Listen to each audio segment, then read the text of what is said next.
หมูที่ต้องเธอจะมาฉันเบาให้ลองเดินไปก่อนเอาไปเรียกอะไรที่ไหนเลย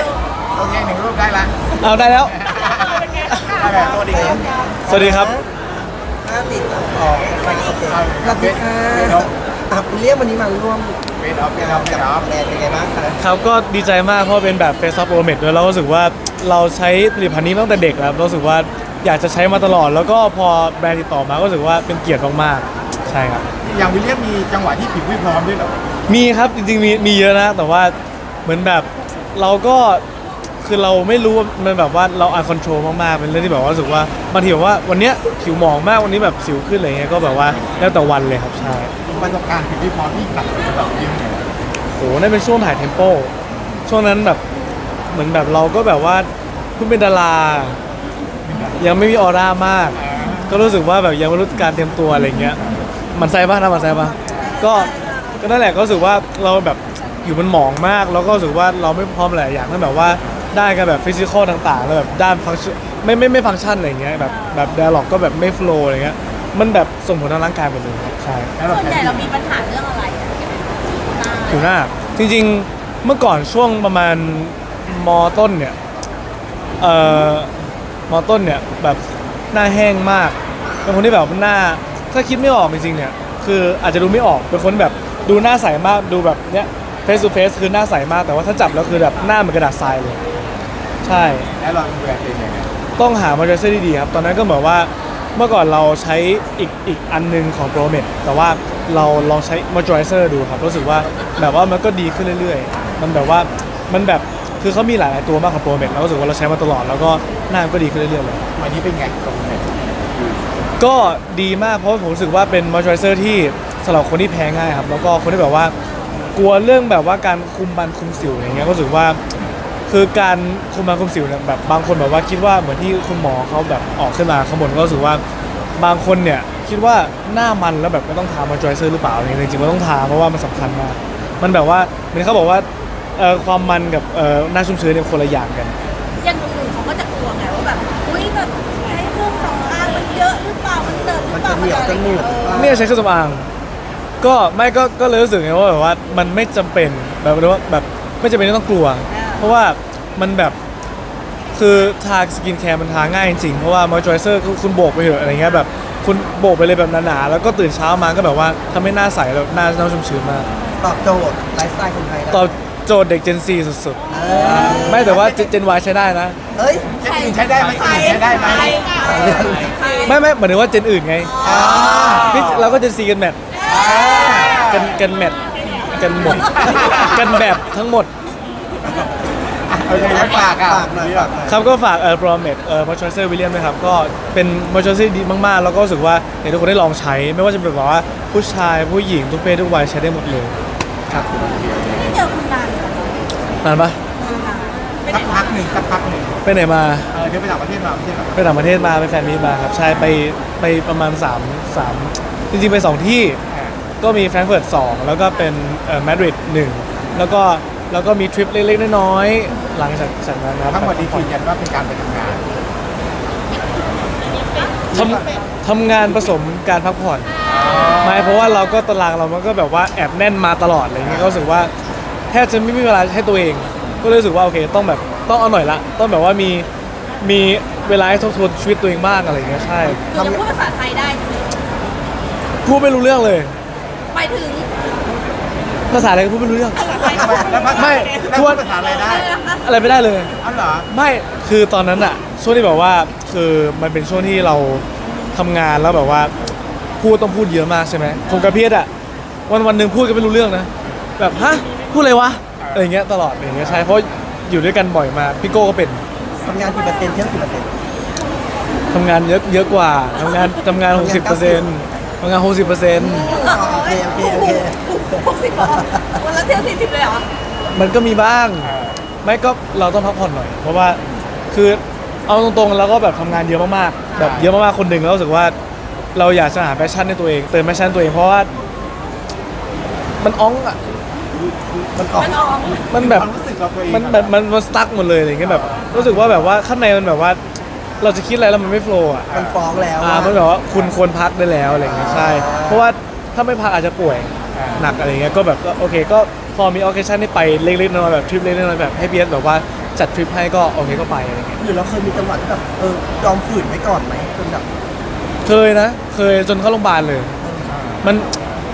แต่ว่าถ้าพูดตามตรงเราก็ไม่ได้รู้ลิมิตตัวเองมากหรอกเพราะว่าบางทีแบบว่าเราตื่นมาอีกวันหนึ่งเราไม่ไหวเลยก็มีแต่ว่าแค่จะจับจุดได้บ้างว่าแบบว่าช่วงออกกองจะเป็นบ่อยครับแบบว่าออกกองแบบจะเป็นบ่อยมากๆเพราะว่าตอนนี้ออก2เรื่องด้วยแล้วแบบว่ามันจัดตารางเวลาชีวิตออกแอบลำบากนิดนึงเพราะว่าสมมติอาทิตย์หนึ่งมี7 วันใช่ไหมก็4-5 วันออกไปแล้วอะไรเงี้ยก็ออก2 เรื่องมันแบบแอบยากในเรื่องการแบบว่าอ่านบทด้วยเพราะว่าเราสมมติเราเสร็จอีเวนต์มาตอนกลางคืนอย่างเงี้ยเราต้องอ่านบทก่อนที่จะแบบว่าอีกวันหนึ่งตอนเช้าตี 5ต้องตื่นไปกองแล้วอะไรเงี้ยมันแบบมันเป็นรูทีนที่แบบว่าค่อนข้างจะไทท์มากๆใช่ครับ ตอนนั้นเราก็เลยต้องบอกพี่เขาว่าแบบหรือว่าเขาสัมผัสได้เองว่าตอนนี้เราควรต้องทำ เราเหนื่อยกันทั้งคู่ เพราะว่าเราถ่ายเรื่องเดียวกันนะครับ2 เรื่อง เพราะว่ามิสติและลูกพีชใช่ไหมแล้วก็เป็นยูมาเนียก็แบบ2 เรื่องที่แบบว่าถ่ายด้วยกันก็เรารู้กันเรารับรู้กันเพราะว่าเราอยู่ในกองเราก็มีแชร์กันเลยว่าแบบเป็นยังไงนู่นนี่นั่นเพราะว่าเราก็เหนื่อยกันทั้งคู่เราก็เลยแบบโอเคไหนๆก็ไหนๆแล้วรู้สึกว่าขอหน่อยละกันอะไรอย่างเงี้ยแบบว่าทริปแบบว่าเพราะว่าเป็นทริปที่ตารางแบบว่าไม่แน่นเลยครับเพราะว่าแบบโลนึงโอเคเราจะไปอาหารที่เราจองไว้ร้านที่เราจองไว้อะไรอย่างเงี้ยแล้วก็ไปถ่ายรูปเน้นถ่ายรูปทำคอนเทนต์มากกว่าไม่ได้เป็นแบบเก็บเป็นโลเคชั่นไปเพราะเมื่อก่อนมันแบบเป็นอย่างนี้แล้วมันแบบแอบเหนื่อย เราต้องการไปนอนครับ ไอเดียการเที่ยวนี่เริ่มมาจากใคร PS ว่าพี่ ใช่ เป็นคน เขาเป็นคนบอกแบบว่า คือพีเอสเป็นคน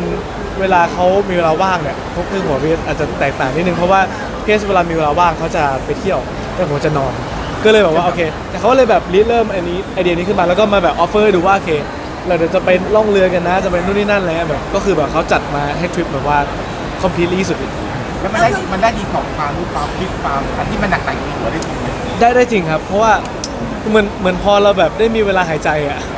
หายใจแบบว่าสุดปอดอ่ะมันเลยแบบ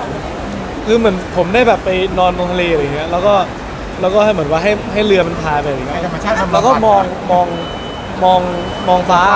อย่างนั้นคือแบบอันนั้นคือที่สุดของชีวิตผมแล้วเพราะผมรู้สึกว่าผมต้องการแค่นั้นนะเพ เรา ราะ เที่ยวสไตล์เดียวกันไหมคือเขากับเราอ่ะ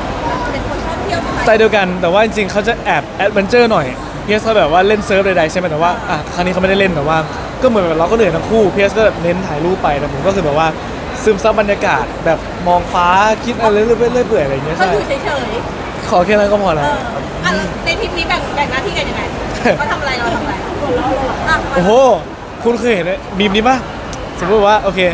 จัดทริปจองร้านอาหารจองนู่นนี่นั่นนู่นผมกู๊ดมอร์นิ่งกู๊ดไนท์แค่นั้นเลย เขาทำหมดเลย เขาทำหมดเลยครับ เรามีหน้าที่แบบไปตามตารางที่เขาวางไว้อย่าง ใช่ครับ เรามั่นใจได้ไงว่าเขาทำผิดที่เขาทำคือดีที่สุดแล้ว ผมว่าเขารู้ว่าเราต้องการอะไรมากกว่า เราแอบมีเทสใกล้ๆกันครับใช่ที่แบบว่า อยากได้คือแบบอาจจะหมอยื่นไว้ว่าเอ้ยเราชอบแบบนี้แบบนี้ คิดไม่ทันนี่ไง อ๋อ คิดไม่ทันถ้าย้อนเวลากลับไปได้อาจจะช่วยแต่ว่า อ๋อแต่นี่ไม่ทันยิ้มหน้าวางเองได้ไหมยิ้มหน้าวางเองได้ไหม คือทริปหน้ามาเองได้ไหมเนี่ย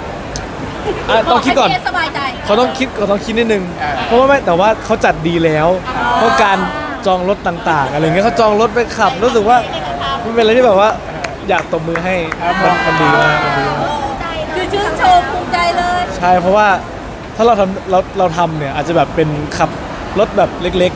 ๆ เพราะว่าสมมติคือพวกกระเป๋าเดินทางมันเยอะมากเขาจะเป็นคนจัดการว่าโอเคต้องเป็นรถไซส์นี้นะจัดกระเป๋าแบบ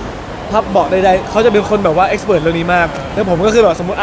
อุ้ยมีรถซุปเปอร์คาร์ให้เช่าจะเช่าละแต่ไม่ได้สนใจว่ากระเป๋าเป็นไงอันนี้คือผมจะเป็นอย่างนี้ ก็เลยแบบโอเคให้เขาจัดดีกว่า มีหลายครั้งอยากถามมากเลยอ่ะในฟีดคุณอ่ะในฟีดโซเชียลคุณอ่ะมันมีอะไรบ้าง ทำไมคอนเทนต์มันเยอะจังอ่ะ เออ เราดูอะไรเราเซิร์ชหาอะไรเวลาดูเลย คือไม่ได้เซิร์ชนะจริงๆแล้วอะคือมันขึ้นตามที่เราชอบดูสมมติมันจะมีแบบพวก AI ด้วยจับว่าแบบว่าโอเคแบบเขาเรียกอัลกอริทึมปะที่แบบว่าจับว่าสมมติเราดูคลิปนี้นานอะไรเงี้ยมันก็จะแบบว่าขึ้นฟีดอะไรแบบประมาณนี้ให้อะไรเงี้ยแต่ผมก็ชอบดูอะไรแบบนั้นแหละที่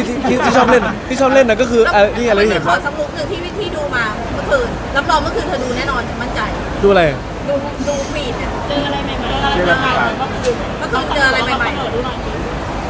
เมื่อคืนเจออะไรไป ไม่มีนะก็เดิมๆอ่ะ เดิมๆเวลาที่ AI มันเสนอให้เราอ่ะ ไอ้นี่ไงเนี่ยว่าจะเล่นอยู่ไอ้ผักผลไม้ AI คุยกันอ่ะ ก็อยากเป็นผักอะไร ประกาศ ประกาศเป็นประกาศ ประกาศ ทำไมอ่ะ ไม่รู้มันเท่ดีอ่ะ มันเท่ดี แล้วพี่เอเป็นอะไรถ้าเราเล่นเป็นผักกาดแล้วให้เขาเป็นอะไร มันมีหลายอันปะ มีไหน มันมีเป็นรสอะไรอีก ป อ่ะ ระกาศแก้ว มีเยอะ เออ ด้วยมีหมดเลย ให้เขาเป็นสตรอเบอรี่ไม่รู้อ่ะเขาชอบกินสตรอเบอรี่ ไม่มี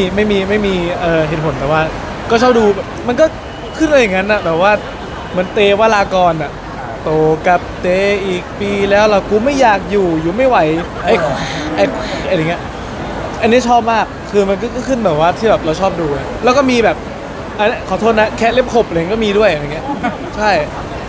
คิวใจ มันฟิน ทีนี้ก่อนพี่เนี่ย ก็อีกเรื่องหนึงก็อีกอันหนึงล่าสุดพี่เต่าสมชายเขาบอกว่า อ๋อ ลูกเขาเป็นแฟนคลับเราด้วยวิลเลียมเอส เอาจริงผมเพิ่งรู้ว่าพีเอส ได้ดูไหม พีเอสเคยคุยได้ดูครับ ก็พีเอสก็เหมือนเขาบอกว่าเราอยู่ที่สเปนพอดี แล้วก็เหมือนเขาคุยกันเคยคุยกันมาก่อนอะไรเงี้ยก็โอเคก็คุยกันแต่ว่าผมอะแอบตกใจเพราะว่าผมอะฟังเพลงพี่เต๋าสมชายด้วย ใช่แล้วคุณพ่อก็ชอบอะไรเงี้ยก็แบบว่าแอบตกใจว่าเขารู้จักเราด้วยนะอะไรเงี้ยใช่ มีอะไรบอกไหมลูก ฮะ มีอะไรบอกกับ ก็ชอบดูพี่เต๋ามาก ชอบตั้งแต่เล่นแบบหนังอะไรนะนักเลงแดงใบเล่อะโอ้โหทอง499 โลกทั้งใบ โลกทั้งใบโลกทั้งใบ ทอง499อันธพาลคอเมือง ไม่เป็นไร โลกทั้งใบ โลกทั้งใบให้เธอเป็นนายคนเดียวสิอ่ะอันนั้นแหละจำซึ่งไม่มันหนังแนวเดียวกันปีเดียวกัน ไปแล้วเขินมันลูกพี่ของเราเป็นไงบ้าง อะไรนะ มีสติแล้วลูกพีช มีสีแล้วลูกพีชก็อีกประมาณอีกไม่กี่คิวครับก็จะปิดกล้องละแล้วก็ตอนนี้ก็ยูมาเนียกด้วยถ่าย2เรื่องตอนนี้ก็แอบค่อนข้างจะเหนื่อยมากๆก็อยากให้ทุกคนแบบว่าแบบเขาเรียกว่าอะ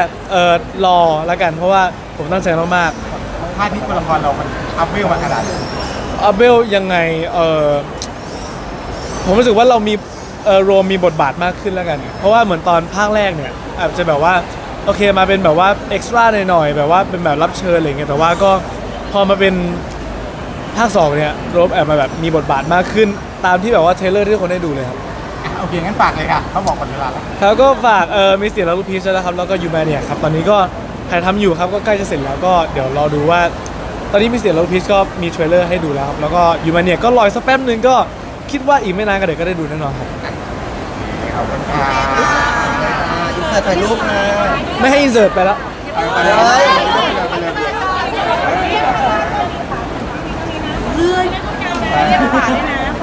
เราอยากสู้เราอยากสู้